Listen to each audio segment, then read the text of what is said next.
자, 교재 이제 33쪽 볼게요. 행정 수요 공급. 이번 시간에 이제 들어갈 내용이 수요 공급하고 정치와 행정, 경영, 그리고 행정의 변수 이런 얘기 할게요. 당초 목표는 이제 시장 실패, 정부 실패까지 가야 되는데 이게 쉽지가 않네요, 진짜. 매번마다 빨리 가고 싶은데 자꾸 사족이 들어가요. 사족을 좀 빼야 되는데 또 뭐 인간이 완벽하면 재미가 없잖아요. 그래서 약간은 좀 슬랙도 있어야 되고 또 수험 공부하면 일탈도 있어요. 일탈도 해야 돼요. 그게 사람이에요. 사고만 안 치면 돼요. 밖에서 사고만 안 치고 작은 일탈은 허용해야 돼요. 왜냐면 사회가 너무 반듯하면요 답답해요. 답답해. 수험생도 완벽하게 공부를 못해요. 못해도 괜찮아요. 그렇지만은 마지막에 2달이 중요합니다. 시험은 2달이에요. 2달 동안 얼마큼 공부하냐 이게 사실은 성패를 결정해요. 그래서 수험은 마지막 2달을 위한 준비 과정이에요. 그리고 마지막 2달 아낌없이 쏟아부어야 돼요. 쏟아붓고 난 다음에 나 이제 진짜 공부 못하겠다. 나 안 할래. 그런 마음이 들었을 때 있잖아요. 시험 합격해요. 그 마음을 좀 빨리 경험하면 얼마나 좋을까. 꼭 시험 치고 나면 이제 그때 느껴요. 시험장에서 느껴요. 시험장에서 야 이거 진짜 조금만 더 하면 되는데 그 느낌이 와요. 그걸 좀 빨리 땡기세요. 땡겨야 되니까 중간중간에 모의고사 같은 거 있으면요 좀 가남 시험 치시고 자꾸 시험 쳐갖고 객관적 평가를 받아보세요. 물론 뭐 저 시험 치면 점수 나오겠습니까? 보다 많아져 뭐. 뭐 거의 뭐 밑에 뭐 40점 되면 깔 거예요. 괜찮아요. 그렇게 깔다 보면 나중에 오르게 돼 있어요. 행정학은 이렇게 안 올라요. 이렇게 오르지 않아요. 절대 이렇게 오르지 않아요. 행정학은 공부가 있잖아요. 이렇게 올라가요. 이렇게 단계별로 올라가요. 이렇게 올라간 게 가장 스탠다드한 공부예요. 근데 이제 경우에 따라서는요 이렇게 시작한 사람이 있어요. 오른 척 하다 이렇게 떨어져요. 떨어졌다가 다시 올라가요. 이게 이제 공부가 시간 경과에 따른 차이점이에요. 1회독에서 나오는데요. 2회독하면 점수가 더 떨어져요. 이 좌절할 수 있어요. 이걸 우리 슬럼프예요. 슬럼프. 그러니까 위기 탈출이 제일 중요합니다. 이걸 잘 탈출하셔야 돼요. 그리고 이론적으로는 이렇게 들어갑니다. 그래서 40점대, 60점대, 80점대 이렇게 3번 시기가 와요. 이 시기를 좀 거쳐야 되고 혹시 여러분 옛날에 물리학 공부할 때 잠열과 현열이란 거 혹시 아시나요?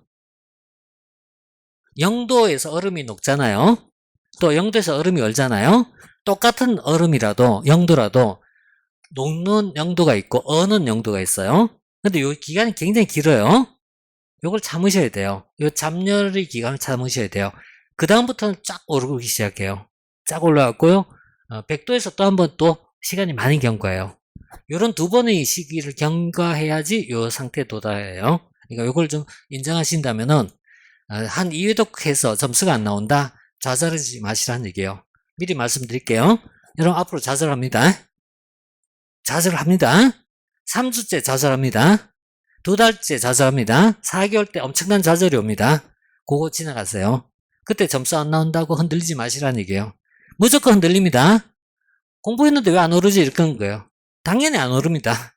근데 그걸 당연하다는 걸 시간이 지나가야 합니다. 그래서 먼저 간 입장에서 얘기한 겁니다. 자, 안 나와도 좌절하지 마시고 요 기간을 참으세요. 이게 4개월 정도예요. 4개월 정도. 요거 참으시면은 조금 오른 느낌이 들어요. 그래서 내가 하는 얘기를 알아듣기 시작하면서 그렇구나 이렇게 들어가요. 그때부터 재밌어요. 행정 재미난 과목이에요. 행정이 재미없다는 건 난 이해를 못해요. 행정이 재밌어요. 그래서 나는 강의를 20년째 해도요. 여전히 나는 I'm still hungry예요. 난 여전히 모르는 거예요. 그래서 공부할 게 있는 거예요. 똑같은 내용을 반복이 아니거든요. 할 때마다 나는 있잖아요. 전에하고 또 다른 걸 느껴요. 그래서 공부하는 재미가 있는 거예요. 그 재미를 공유하고 싶은 거예요. 여러분도 재밌다는 거 공유, 뭐 재밌을까봐. 아니에요, 재밌어요, 진짜. 알면 재밌어요, 알면. 네, 알도록 합시다. 수요 공급에 대한 얘기를 할게요. 이건 경제학적 시각입니다. 행정을 경제학적 분석합니다. 분석한 것은, 이제 앞서 우리 그러니까 거버넌스 개념을 정리했어요. 거버넌스가 나온 이유는 뭐 때문이라고 했을까요? 거버넌스가 왜 나오게 되었죠? 정부의 한계, 다른 말로 정부의 실패, 재정 적자의 증가 이런 거죠. 그래서 근본적인 행정학의 출발점은 최근 행정학의 흐름은 바로 정부 실패예요. 이 정부 실패를 극복하기 위해서 무엇이 필요해졌다? 거버넌스적 관점이 나오게 되었다라고 얘기했습니다. 그리고 거버넌스적 관점에는 두 가지가 있어요. 하나를 신공공관리론, 또 하나를 뉴 거버넌스, 흔히 네트워크라고 불러요. 네트워크라고 부르는 뉴 거버넌스 관점이 있어요. 얘의 입장에서 바라볼 겁니다. 얘 입장에서 신공공관리론이라는 얘가 추구하는 방향을 기업형 정부라 불러요. 기업형 정부라 부르는데 신공공관리론은 행정에 시장의 원리를 도입한 것입니다. 그래서 얘를 약칭 이렇게 앞으로 쓸 거예요. 앞으로 이렇게 약칭 쓸게요. 신공공관리, New Public Management예요. New Public Management예요. 그래서 New Public Management, 신공공관리입니다. 이 신공공관리에서는요, 뭘 더한다? 행정에 시장의 원리를 적용한 것입니다. 행정에 시장의 원리를 적용하고 도입하는 것을 얘기합니다. 이를 위해서는 다음 같은 것이 필요합니다. 이 내용은 그 다음에 완성합시다. 잠시 보류할게요. 첫 번째 시장의 원리 적용이라는 말을 얘기할게요.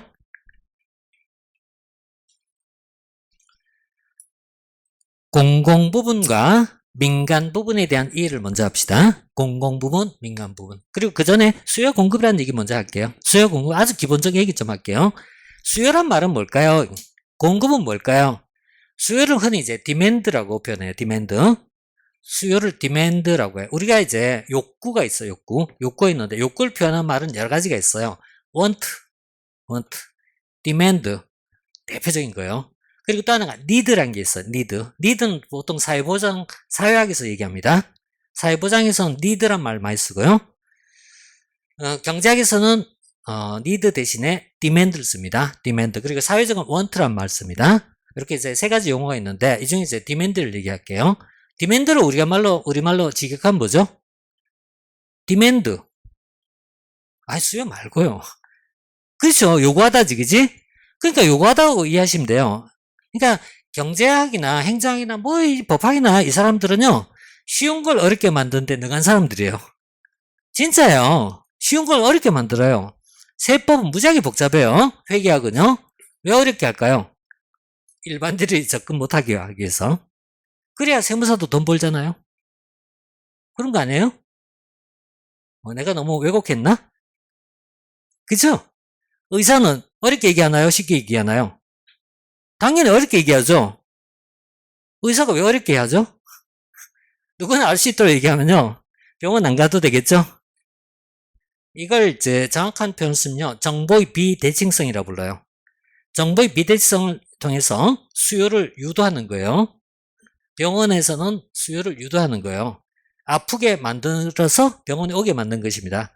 이걸 의사의 유인된 수요라고 불러요. 이게 원래 그런 거예요. 세무사는 유인된 수요를 만들어갖고 이용하게 만든 것입니다. 나도 그렇게 해야 되겠죠?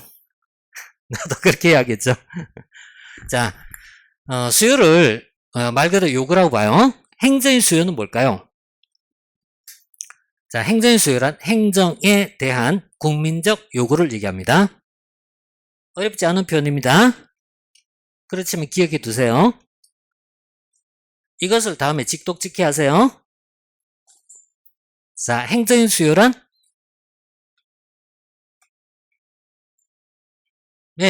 이걸 자꾸 되새김지 아세요. 행정의 수요란? 좋습니다. 행정의 수요란 행정에 대한 국민적 요구를 얘기하죠. 됐습니다. 공급은 뭘까요? supply입니다. supply. 반대로 뭐죠? 행정이 국민에게 제공하는 것을 얘기합니다. 그죠? 행정이 국민에게 제공하는 것. 뭘 제공할까요? 맞아요. 공공서비스예요.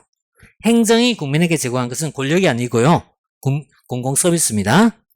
그래서 공공서비스를 제공한다. 이렇게 봐요. 그래서 수요 공급의 기본 개념이에요. 그래서 행정수요, 행정공급 일단 정의를 내렸어요. 이 개념이 잡혀져야 다음에 더 어려운 표현으로 넘어갈 수가 있어요. 그래서 행정의 수요의 증가가 행정 기능의 확대를 초래하게 되었다. 이렇게 써요. 이게 이제 다음 이어지는 표현이거든요. 그래서 수요란 말에 대한 기본적 이해를 했어요. 자, 이렇게 봤고요. 그 다음에 수요자, 공급자의 개념을 얘기할 거예요. 수요자, 공급자를 얘기할 건데 그 전에 이제 우리가 공공과 민간의 차이점에 대한 이해를 좀 하고 갈게요. 공공 부분이 있고요. 민간 부분이 있어요. 행정학은 두 개 중에 어디에 속하는 학문인가요? 당연히 공공 부분에 속하는 것입니다. 우린 공적인 일을 하지 사적인 영역이 아닙니다. 민간을 달리시면 사적 영역입니다. 사적 영역입니다. 사적 영역. 그래서 공적 영역이 아니라 사적 영역에 대한 파트예요. 민간에서 자원 배분은 민간에서의 자원 배분은 어디에서 이루어질까요? 민간에서 자원 배분, 다시 얘기하면요, 주택이라든가 자동차라든가 사과라든가 빵이라든가 이런 것은 어디서 자원 배분이 이루어질까요? 시장, 마켓입니다. 시장입니다. 민간에서 자원 배분은요, 시장에 의해서 이루어집니다. 시장에서 자원 배분이 이루어진다 라고 봐요. 물론 이 시장은 물리적 시장이 아닙니다. 개념적 시장입니다. 물론 물리적 시장도 있죠. 뭐 서문시장 이런 식으로 또는요 뭐 대백프라자 이렇게 할 수도 있겠죠. 근데 이 시장에는 보이지 않는 손이 있어요. 시장에는 수요와 공급이 만나는 접점입니다. 수요 공급의 법칙에 의해서 자동적 조절된다 이렇게 써요. 근데 시장에는 뭐가 있냐면은 수요 공급이 보이지 않는 손에 의해서 자동적으로 조절된다라고 해요. 보이지 않는 손. 이게 뭘까요? 시장에는 보이지 않는 손에 의해서 자동적 조절됩니다. 예를 들어서 자, 수요를 디맨드예요. 공급을 서플라이예요. 서플라이란 말은 처음 듣나요? 디맨드는 뭐 알지만 서플라이는 처음 듣나요? 나는 서플라이를 진짜 느꼈던 게 언제냐면요. 스타에 보면 테란이 있어요. 테란이 있는데 테란에 보면 첫 번째 서플라이를 지어야 돼요. 그래야 그 다음부터 있잖아요. 자원이 나오기 시작해요. 이건 전문 영역을 얘기해갖고 이해 안 되는 학생들 좀 있을 거예요. 이따 이렇게 할게요. 이따. 자, 시장에는 수요 공급의 법칙이 있는데 이렇게 돼요. 그런데 이건 주택 수요고 주택 공급이에요.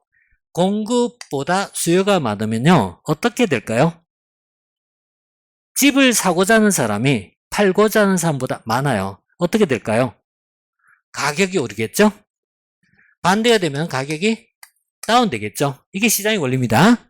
그래서 시장에는 보이지 않는 손이 있다. 그게 뭐죠? 자, 좀 더 유식하게 프라이스 메커니즘. 이걸 번역하면 가격기구라고 해요. 가격기제라고 불러요. 가격기구에 의해서 자동적 조절된다. 이렇게 봐요. 그래서 수요 공급의 법칙이에요. 시간 되면 이것 좀 더 얘기하면 경제학 재미난 내용이 이어집니다. 장단기 균형입니다. 그 다음에 장단기 균형이 이어지는데 재밌어요. 이것도. 자, 어쨌든 이 정도 보고 난 다음에요. 이제 민간제에 있어서 민간분 민간제의 자원 배분이 이루어져요. 민간제 사과, 빵 이런 거요. 근데 민간제에 있어서 수요자가 있고 공급자가 있어요. 자, 민간제에서 시장에는 수요자가 있고 공급자가 있어요. 살려는 사람과 팔려는 사람이 있어요. 이때 수요자를 소비자라고 해도 되고 소비자의 대표를 가게라고 불러요. 가게라 부르고 공급자의 대표는 다른 말로 생산자의 대표를 기업이라고 합니다. 그래서 시장에는요 기업과 소비자가 존재해요. 자, 그런데 이때 기업이 경쟁 상태라면은 소비자는 선택권이 있을까 없을까? 당연히 존재하겠죠. 그래서 선택권이 존재하겠죠. 그럼 기업은 소비자로부터 어필해야 돼요. 내 상품이 팔리도록 어필해야 돼요. 그래서 기업은 소비자를 무엇으로 본다? 이게 중요한 거예요. 기업은 소비자를 무엇으로 본다? 이거예요. 네, 소비자를 고객이라고 본 거예요. 소비자를 뭐로 본다? 고객이라고 본 거예요. 고객. 커스터머, 클라이언트, 커스터머 이렇게 써요. 소비자를 고객으로 본다. 따라서 소비자는 왕이다. 소비자는 왕이 되기 위해서는요, 기업은 고객 만족을 추구합니다. 그래서 얘는 고객 만족을 추구합니다. 당연한 얘기입니다. 고객 만족을 추구합니다. 그래야 팔리니까요. 조금 더 들어가면요, 고객 감동까지 얘기합니다. 고객 감동까지. 재판매를 위해서는 감동이 필요해요. 1차적인 만족이고요. 더 들어가면 감동까지 필요해요. 이렇게 해야 팔립니다. 네. 이거는 어떤 이유냐면은 경쟁이 있기 때문이에요. 경쟁이 있기 때문에. 그런데 만약에 경쟁이 아니라 얘가 독점이라면요, 소비자 선택권이 없어질 거 아니겠습니까? 그럼 이때는 기업은 소비자를 고객으로 보지 않습니다. 이른바 공으로 봅니다. 그죠? 그래서 이렇게 되는 것은 바람직하지 못한 현상이에요. 이것을 시장 실패라 불러요. 시장 실패. 네, 시장 실패는 소비자의 선택권이 없어진 상태에서 나오는 현상이에요. 당연히 좋지 못합니다. 따라서 이런 상태가 되도록 바꿀 필요가 있어요. 이것을 다음에 정부 개입이라고 부를 거예요. 정부 개입. 그래서 시장 실패에 따른 정부 개입이에요. 자, 이것을 정부 개입의 영역이에요. 다음 주에 공부합니다. 다음 주에 공부할 내용이 시장 실패를 극복하기 위한 정부 개입이다. 이렇게 보시면 돼요. 이건 시장이 어때요? 정상적인 상태가 되겠죠? 여기에서 시장의 원리라는 두 가지 중요한 메커니즘이 나와요. 시장의 원리 가장 중요한 두 가지 메커니즘이 있어요. 첫 번째, 가격 메커니즘. 두 번째, 혹시 보이나요? 이 안에 보이는데요. 또 하나, 경쟁 메커니즘. 이걸 시장의 원리라고 불러요. 향후에 우리는 시장 원리 이렇게 얘기하면요, 두 가지예요. 자, 첫째 뭐죠? 가격 메커니즘. 두 번째, 경쟁 메커니즘. 가격 메커니즘은요, 뭐죠? 자동적 조절되는 거예요. 자동적 조절되는 거예요. 가격에 의해서 자동적 조절이 이루어져요. 두 번째는요, 경쟁이 있기 때문에 가능합니다. 경쟁 메커니즘. 두 가지가 시장의 메커니즘이에요. 최근에 부동산 문제는 가격 메커니즘이 작동하지 못하고 투기가 존재했기 때문에 나온 현상이에요. 그래서 정부가 개입하는 거예요. 근데 만약에 투기가 아니라면은 정부가 개입하면은 오히려 더 나빠져요. 이걸 다음에 정부 실패로 부를 거예요. 그래서 시장 실패, 정부 실패의 기본적 개념을 지금 얘기하고 있어요. 그런데 이 공공 부분에 민간에서의 시장의 원리를 어디에도 여기에도 적용해보자. 이게 신공공관리론이에요. 그러니까 이와 같은 메커니즘을 여기도 적용해보자 이거요. 공공에도 시장의 메커니즘을 적용해보자 이거예요. 적용해보자. 자, 그럼 이제 공공부분으로 갈게요. 공공부분은 공공재라는 자원배분이 이루어진 영역입니다. 공공재의 자원배분이 이루어져요. 공공재 이론은 역시 다음 주에 공부하겠지만 제일 쉬운 공공재는요. 도로, 가로등, 방범, 치안 이런 것이 다 들어가요. 그래서 제일 쉬운 도로라든가 치안이라든가요. 이런 것을 보통 공공재라고 불러요. 공공재가 있고요. 그럼 이때 공공재에 있어서 공공재의 역시 똑같은 맥락으로 이해할게요. 생산자와 소비자가 있어요. 물론 이걸 달리 쓰면요. 수요자, 공급자입니다. 공공재 수요자와 공급자가 있어요. 이때 똑같이 쓸게요. 똑같이 써야지. 위치 같죠? 자, 공공재의 수요자 또는 소비자가 있어요. 수요자로 할게요. 수요자가 있고 그 다음에 공공재의 생산자, 공급자가 있어요. 공공재의 수요자는 누구죠? 네, 공공재의 수요자는 당연히 있잖아요. 우리입니다. 우리 국민입니다. 근데 국민보단 시민이 더 좋습니다. 시민, 주민, 시민, 주민, 국민 다 좋아요. 다 좋아요. 근데 이렇게 보고요. 공공재의 공급자는 누구죠? 정부. 그런데 좀 더 구체적으로 가면요. 공공재의 공급자는 정부예요. 정부인데 정부를 구성하고 있는 건 누구죠? 누가 정부에서 일을 해요? 그쵸? 이걸 우리는 공무원이라 부르기도 하고 관료라 부르기도 합니다. 다시 얘기하면요. 공공재의 공급자는 여러분입니까? 아니면 난가요? 여러분인가요? 그럼 미래의 여러분인가요? 미래의 여러분인가요? 그렇게 이해할게요. 자, 이 자리는 누구죠? 미래의 여러분이라고 할게요. 현재는 여기 있어요. 현재 여러분은 공공재의 수요자가 돼요. 그렇지만 미래 여러분은요, 공공재의 공급자라고 생각할게요. 그래서 난 행정학 강의할 때마다 그런 얘기 하는 거예요. 여러분들은 왜 공부합니까? 이렇게 물으면요. 왜 공부하죠? 공무원 되려고. 라고 얘기하지 말라는 얘기예요. 여러분 왜 공부하죠? 공공재의 공급자가 되기 위해서 한다. 이렇게 하시면 돼요. 맞죠? 그리고 그렇게 될 거죠? 자, 그래서 미래의 여러분이에요. 자, 그럼 다시 볼게요. 시민을 시장적 메커니즘을 도입하면요. 시민을 정부는 뭘로 보자는 얘기죠? 네. 바로 고객입니다. 그래서 시민을 고객으로 보자는 얘기예요. 시민을 고객으로 보기 위해선 정부는 변해야 됩니다. 바뀌어야 됩니다. 어떻게 바뀌어야 돼요? 마치 뭐처럼? 기업처럼. 이게 이제 기업형정부라는 개념이에요. 그래서 공공재의 공급자를 시민으로 보고 수요자를 시민으로 보고 공급자를 정부로 보자라는 관점이 다음에 우리가 공공선택이론을 공부를 해요. 이게 공공선택이론 기본 전제예요. 여기서 한 걸음 더 나가서 시민을 고객으로 보고 이를 위해서는 정부는 기업처럼 행동하라는 것이 나와요. 이것이 신공공관리가 됩니다. 그래서 여기까지를 다음에 공공선택이론이라고 합니다. 공공선택이론을 개념을 확장시키면요. 신공공관리론적 개념으로 이어져요. 이런 개념으로 나중에 보게 돼요.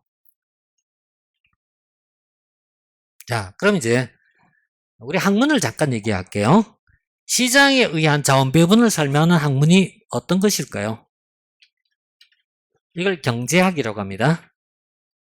그 다음에 기업의 논리를 설명하는 학문이 뭘까요? 경영학입니다.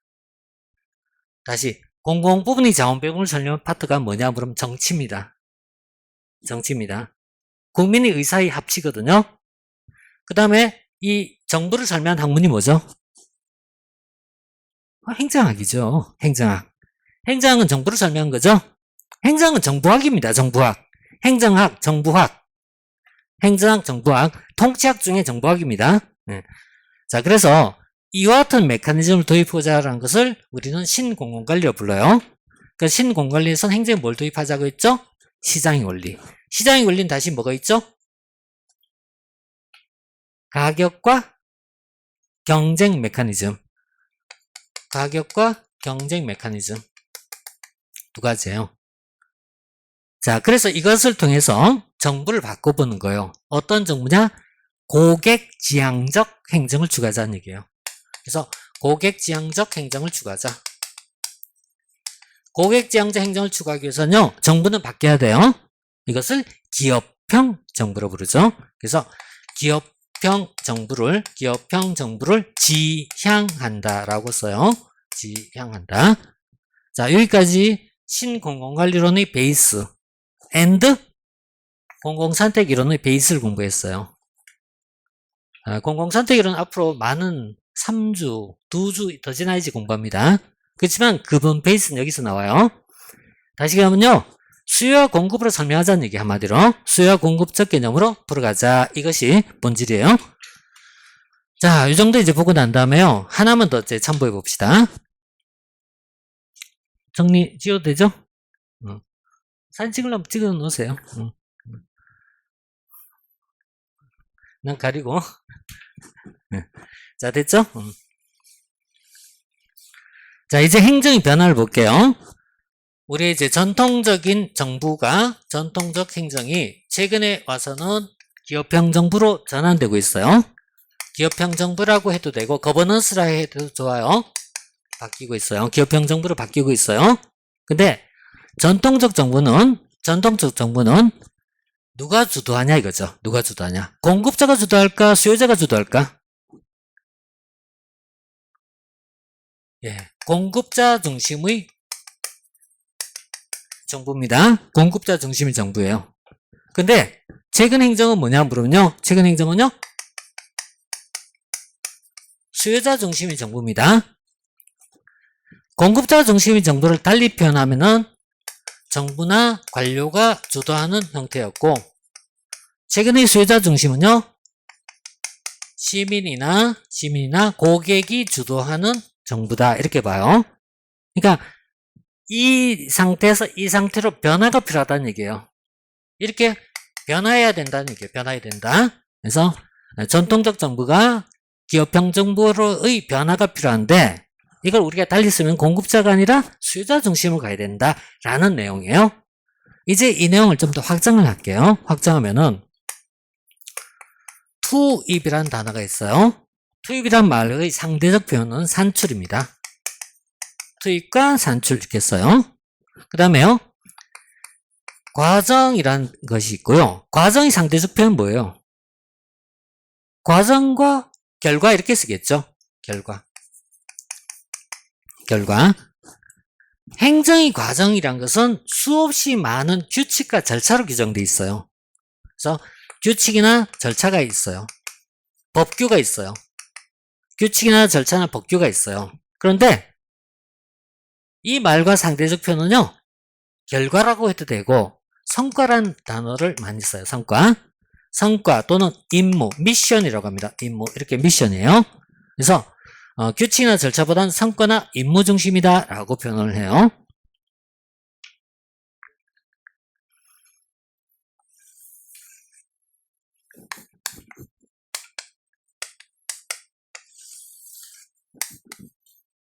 행정의 방향입니다. 자, 향후에 이것을 일종의 공식처럼 좀 기억해 둘게요. A보다 B 이렇게 합시다. A보다 B. 자, 그럼 다시 볼게요. 공급자보다 수요자 중심. 그죠? 관료보다는 고객 중심. 투입보다는 산출. 과정보다는 결과. 규칙이나 절차보다는 성과. 이 표현을 익혀두세요. 익혀두시고 처음에는 기억하세요. 그냥. 시간이 지나면요. 기억이 아니라 그냥 자동적으로 나와요. 쉬운데 안 쉬워요. 또 틀려요. 그냥 다음에 이거 말고 또 다른 거 하나 더 얘기할 거예요. 그때 가서 막 헷갈리기 시작해요. 그래서 이거 정말 기본적 사항이에요. 과거에는 정부가 자기 마음대로 했어요. 자기 편대로 했어요. 이걸 행정편의주의라고 불러요. 와라 가라 이렇게 얘기한 거예요. 근데 지금 그런 시대가 아니에요. 와라 가라는 게 아니에요. 그래서 지금은 어때요? 수요자 중심으로 가는 거예요. 자, 공무원은 규정과 규칙 절차가 제일 중요합니다. 왜냐하면 규정과 규칙을 어기면 안 됩니다. 국가는 1년에 560조 예산을 집행합니다. 절차 없이 임의로 돈을 쓰면 안 됩니다. 그렇지만 시민은 아닌 거예요. 시민의 입장에서 뭐가 중요하냐 물으면요. 우리가 무슨 절차를 왜 중요합니까? 코로나에서는 방역이 성공한 게 중요하지 백신이 어떻게 공급되는지는 우리는 알 필요가 없어요. 그렇잖아요. 우리가 모더나에 가서 항의 방문했는지 만지 그게 중요한 게 아니에요. 중요한 게 아닌 것 같아요. 맞는 거고 예방접종을 맞는 거고 안 걸리는 게 중요한 거예요. 안 걸린 결과가 중요하지 행정 내부적 과정은 중요하지 않다는 얘기예요. 그래서 시민 입장에 봤을 때 얘가 중요하다 이렇게 보는 거예요. 얘가 중요하다. 그래서 요 두 개는 앞으로 거의 무한정 나와요. 인사행정에 가서도 이렇게 나오고요. 재무행정 가서도 이렇게 나와요. 재무행정에 가면요. 투입 중심 예산보다는 결과 중심 예산이란 말을 쓰게 돼요. 성과 중심 예산이란 말을 쓰게 돼요. 이게 중요하다. 인사행정에 가면 성과 중심이 인사행정입니다. 그래서 공무원은 규칙을 지켜야 되고 법규를 지켜야 되지만 규정만 얽매이지 말라는 얘기예요. 그래서 최근에 보면 이런 말이 있어요. 소국행정과 적극행정이란 말이 있어요. 이건 행정 내부에서 많이 얘기한 거예요. 소극 행정하지 마라 이런 얘기예요. 이 말은 규정과 규칙만 자꾸 지키지 말고 결과를 가져오도록 해라. 이게 본질인 거예요. 이게 이제 적극 행정이라고 불러요. 적극 행정. 이런 내용이 이제 책에 논의가 되고 있어요. 그래서 요 흐름은 앞으로 계속 이어질 본질이니까요. 좀 잘 봐두시고요. 이 내용들은 뒤쪽에서요. 한 번 더 언급할 겁니다. 그래서 73쪽 잠깐 볼까요? 자, 73쪽에 가면요. 기업형 정부의 특징이라고 되어 있죠. 예. 73쪽 기업형 정부의 특징. 자, 전통적 정부가 있고요. 기업형 정부가 있어요. 여기 보면요. 독점이 아니라 경쟁, 규칙보다는 임무, 관료보다는 고객 이런 식으로 돼 있어요. 투입보다는 결과 이런 식으로 돼 있죠. 그러니까 이게 행정의 이제 방향성입니다. 이 표는요. 기본적 표입니다. 베이직입니다. 그래서 체크해 놓고 하십시오. 그래서 앞으로 이 표는 적어도 시험 칠 때 이런 표 보고 공부하면 안 돼요. 그러니까 이런 건 지금 공부할 사항이에요. 지금 공부할 사항이고 시험장용 지식이 아니에요. 우리 시험장에서는 기본을 공부한 게 아니거든요. 지금은 이게 중요합니다. 그래서 이렇게 좀 못 박아 두세요. 다음 공부하실 때, 다음 수업 볼 때 이거 하면 자동적으로 여러분 생성하셔야 돼요. 그죠? 투입보다 산출, 공급자보다 수요자 중심.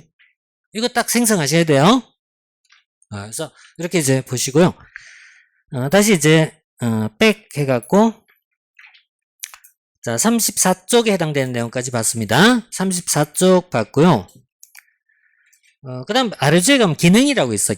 기능이라고 하는데요. 행정의 기능이란 말은 기능이란 말도 많이 쓰이는 표현이에요. 기능, 활동, 하는 일 이거예요. 기능이란 뭐죠? 활동, 하는 일. 행정 기능은 하는 일이에요. 이걸 좀 더 정확하게 표현하면요. 행정의 수요를 충족하기 위한 정부의 활동입니다. 그래서 행정의 기능이란 행정 공급과 똑같은 표현이에요. 행정의 공급처럼 행정의 기능이란 행정의 수요를 충족하기 위한 정부의 활동입니다. 이렇게 이제 표현할 수가 있죠.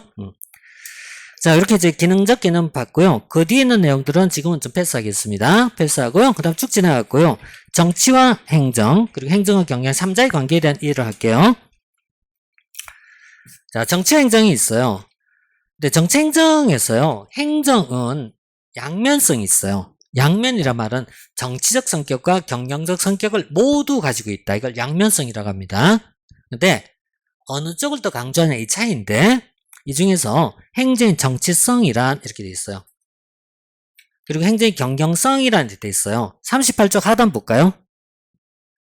38쪽 가장 밑으로 내려가면 행정의 정치성이란 행정이 가치 판단적인 목표를 설정하고 정책 결정 기능을 수행할 때 강조한다. 따라서 가치 지향성을 지닌다. 처방성을 지닌다. 이런 말을 써요. 또 다음 페이지. 경영성이란 이미 결정된 정책을 집행할 때 강조되는 것으로서 경영성이란 가치 중립성, 기타 능률성 등을 의미한다. 이렇게 돼 있어요. 자, 이렇게 행정에서 정치성과 경영성이란 두 가지 얘기를 하고 있습니다.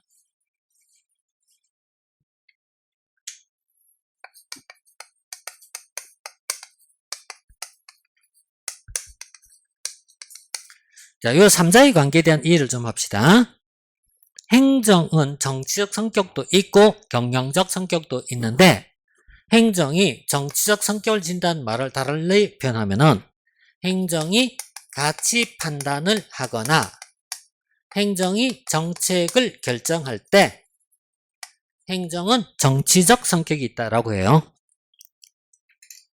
두 번째, 행정이 경영적 성격을 진다는 말은 행정이 단순한 집행만 하거나 관리만 할 때 경영적 성격을 지닌다라고 표현해요.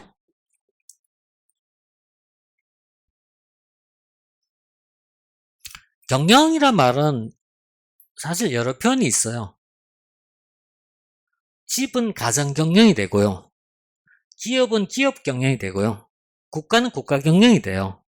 그렇지만 이 중에서 가장 일반적 의미는 기업을 관리하는 활동입니다. 맞죠? 경영은 무엇이다? 기업을 관리한 것입니다. 경영은 기업을 관리한 것이다. 이렇게 보는 시각이에요. 정치는 정책을 결정하거나 가치 판단의 문제예요. 가치 판단은 A도 맞고 B도 맞아요. 어느 게 더 맞나 이것이잖아요. 이게 가치 판단이잖아요. 가치 판단은 선악이 없어요, 이게. 그냥 둘 다 맞을 수 있으니까. 그래서 가치 판단의 문제예요. 이때 행정은 얘하고 관계를 설명할 때 정치적 성격이 있을 때도 있고 또 경영적 성격이 가질 때도 있어요. 두 가지가 시대별로 교차하면서 발전해 나왔어요. 그래서 우리 처음에 공부했던 행정 이론이 다시 소환됩니다. 자, 앞에서 우리 공부했던 네 가지 이론이 있었죠? 자, 첫 번째 행정 관리설, 두 번째 통치 기능설, 세 번째 행정 행태설, 그리고 네 번째 정책화 기능설. 이걸 달리 쓰면요 신행정, 정책화 기능설, 신행정이 있어요. 이렇게 네 가지가 있는데요. 자, 가장 처음에 나왔던 행정관리설은요, 행정의 본질은 뭐냐 물으니까요, 관리다 이런 얘기예요. 행정의 본질은 뭔데? 관리야, 얘와 같아 이런 얘기예요. 정치가 아니야 이렇게 얘기했어요. 정치가 아니야. 그래서 우리 앞에 공부했던 not a 법이에요. 그죠? 행정 is not 정치 but 관리입니다. 행정은 정치가 아니야. 그 다음 두 번째 통치 기능설은요, 통치를 바꿨으면 정치예요. 행정은 뭘 한다? 정치적 기능을 한다. 정치적 기능을 한다. 따라서 관리가 아니다 이렇게 보는 시각이에요. 그 다음 세 번째는 행태설은요, 행정은 경영적 성격을 가지지만 정치는 아니야 이런 생각이에요. 마지막에 정책화 기능설은요, 행정은 정책적 기능을 하는 거예요. 정책적 기능. 정책적 기능을 하니까요, 정치이지 경영 아니야 이런 식으로 설명을 해요.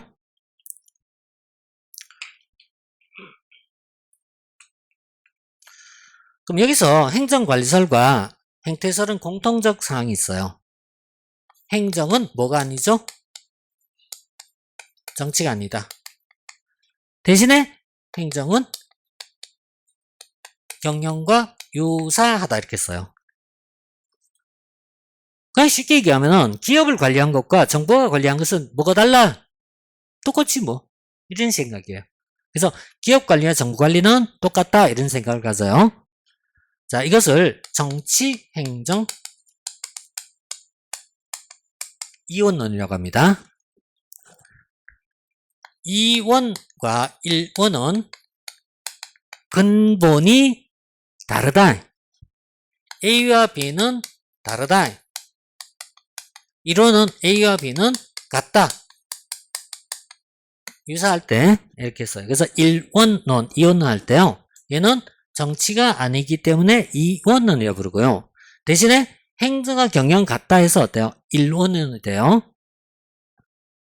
근데 이제 표현을 행정, 경영, 1원론이라고 쓰지 않습니다. 행정을 공행정이라고 합니다. 경영을요, 사행정이라고 합니다. 그래서 이것을 공사행정 이론론, 이렇게 공사행정 이론론이라고 합니다. 자, 다시 행정을 공행정이라 부르고요, 경영을 사행정이라 불러요. 그래서 공사행정 이론론 또는 행정경영 이론론이 돼요. 그래서 이것은 행정관리설의 행태로는 똑같아요. 똑같아요. 그렇지만 통치기능설과 정책화 기능설은요, 얘는 이제 반대가 돼요. 그래서 얘는 정치행정 이론론, 공사행정 이론론 이렇게 표현합니다. 초기에는 뭐 이런 말이 뭐 저를 왔다 갔다 하나 이렇게 느낄지 몰라요.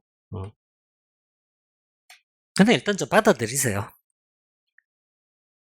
왜냐면 이게 우리가 이제 공통된 약속이거든요. 공통된 약속이에요. 다시 얘기할게요. 정치행정 이원론은 뭘 지칭한다? 행정관리설을 지칭합니다. 정치행정 이원론은 행정관리설을 지칭합니다. 되겠죠? 정치행정 이론론은 통치기능설을 지칭합니다. 그래서 정치, 행정, 이원론, 이론론 앞으로 계속 쓰이는 표현이에요. 이 표현은 계속 쓰이니까요. 요 표현하고 이 표현은 계속 쓰이는 표현이니까요. 좀 챙겨두세요. 그 다음에 이 아래쪽에 있는 내용은 신자를 붙이긴 해요. 신이원론, 신이론론 이렇게 붙이긴 해요. 일단 근본적은 똑같습니다.